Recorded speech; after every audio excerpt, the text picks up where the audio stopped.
Cool Tool Tuesday. He used to come on Mondays. Kenny did. Oh yeah, he switched. Yeah, he switched it out. Nice shirts. What up? Snap-on's coming. What? Jeff talked to him today. I don't believe it. Look it. Nobody can say I'm a hater. I don't want You don't got to show his number. Just I don't want to cross promote, but yeah. okay. He's a nice kid. Oh, so he's a young guy. Yeah, he's a corporate employee. It was the first Snap-on rep that I've met that was not a douchebag. Guy So talked to he me doesn't about want it. to. He doesn't want to step on dicks and take your route days. No, the kid was nice but quiet. I talked to the rep or the district manager more, and he was a very nice guy. I can't tell you I remember his name, but he was cool and he was realistic about what like the goals were. And I told him there's money to be made everywhere, you know, but both of us coming to the same town on the same day is going to hurt us both. So I think that it's best if we can find different days. And he said, look, you're here. He's like, we'll take off and we'll come back, and if we see you, we'll just stay around. And I said, okay. I said, that works, but I still think guys will start splitting payments. And he said, well, if we need to switch days, we can look at that too. This guy's only been doing it a week and a half. He's just getting started. I said, all right. So, I mean, it was a good, productive conversation that we had. I told him, if you guys have problems with people, like, feel free to call me. I know that there's don't cross over the borderline of Snap-on or Cornwall. And I said, it's all bullshit to me, because I said I'm 100% independent, so it doesn't matter. I said I'm bound by no contract with anybody.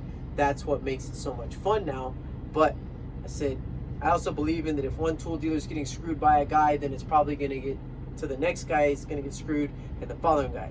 So I told him, well, I talked to the Matco guy. I said, and we keep in touch, and if we've got bad debt and bad customers, we relate it to each other and see if we can figure out a way to each get paid. I think the problem with Snap-on, at least at this shop, is going to be that they burned their bridge here. Oh, The only yeah. thing we really want him for would maybe some broken tools, and we have a Snap-on alignment machine that needs updates right now. Yeah, alignment. I can't do anything above 15, so I'm screwed. I can't knock that. I don't hope that. I don't want anybody to fail. No, of course not. I don't want him to be. It's not his fault at all. It's just the history that Snap-on has had here. Yeah, and then we talked about that too. That I told him with the last guy, George. I said he made it 90 days, dude. And I said so. He was pushing retirement anyways. Yeah. Fresh out of the Air Force. I don't know how long he was in there. I think he retired from it. But yeah, he showed up 2-3 times the total time of like 3 months, 4 months, and then dipped.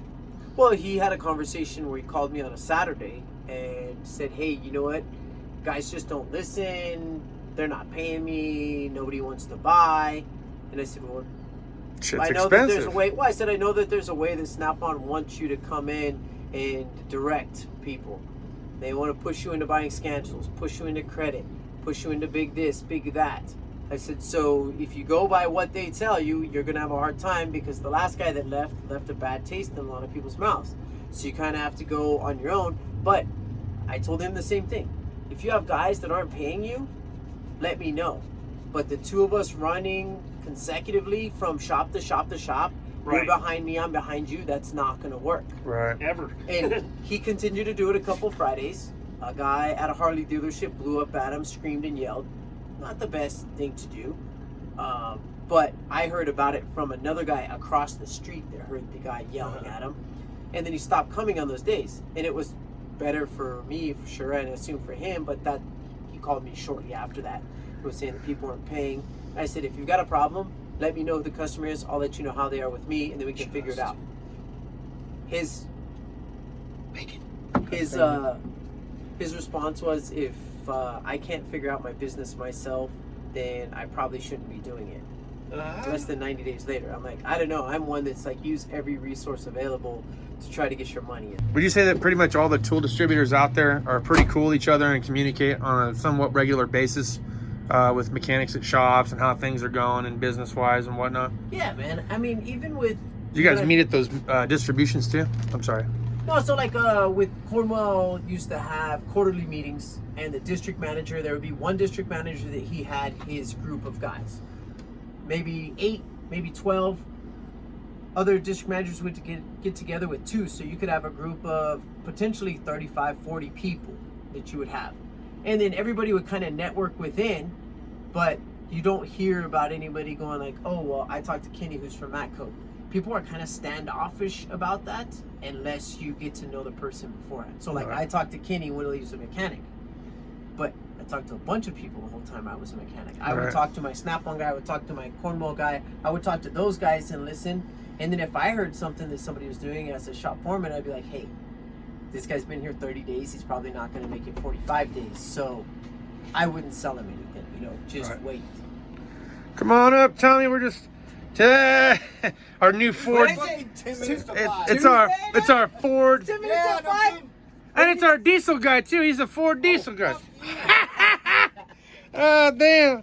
All right, I heard you had bacon. Bacon. I'm not buying. What the fuck are you buying, man? There we go. 1, I can still owe you. 2. I think you owe me $97, dude. I'll just take 100. Oh, yeah.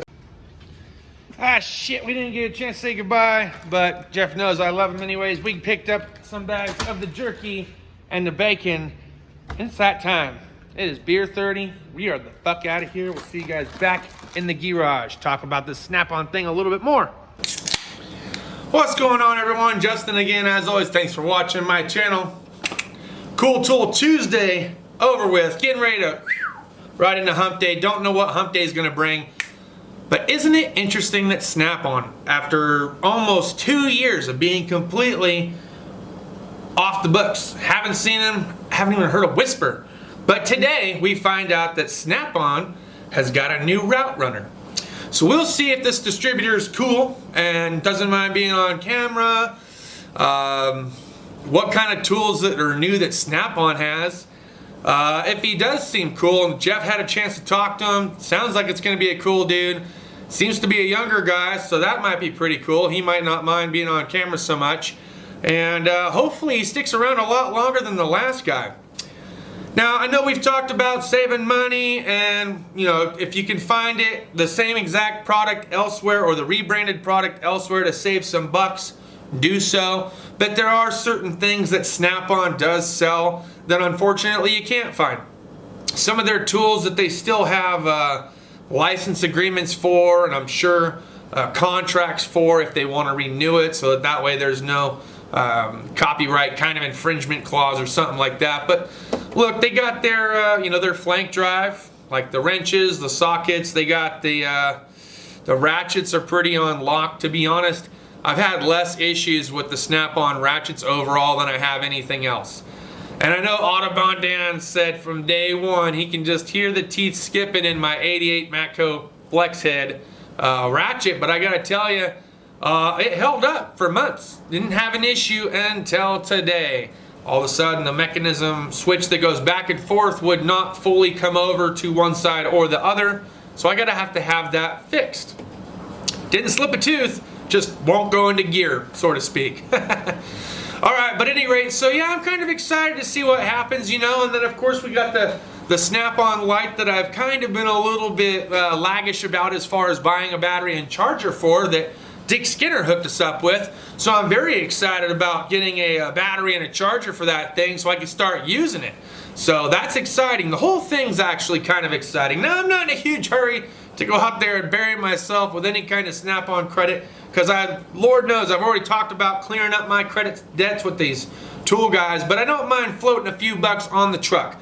Speaking of which, I did have a journalist that reached out to me, was it yesterday? And she was asking me if I knew anything about this, if you were past due on the Snap-on truck. Let's say you're past due in fees by, like, I don't know, 60 bucks, but you owed them 300 and you're past due for the last couple of months as a result of maybe losing hours or losing work, that Snap-on's now allowing you guys to roll over the past due amount plus what you owe into a credit account or an extended credit.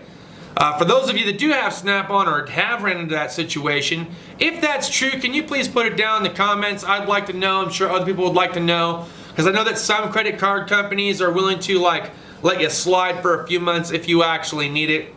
And I know that they're doing some things with, like, rent and mortgage things if you're having a hard time affording it too.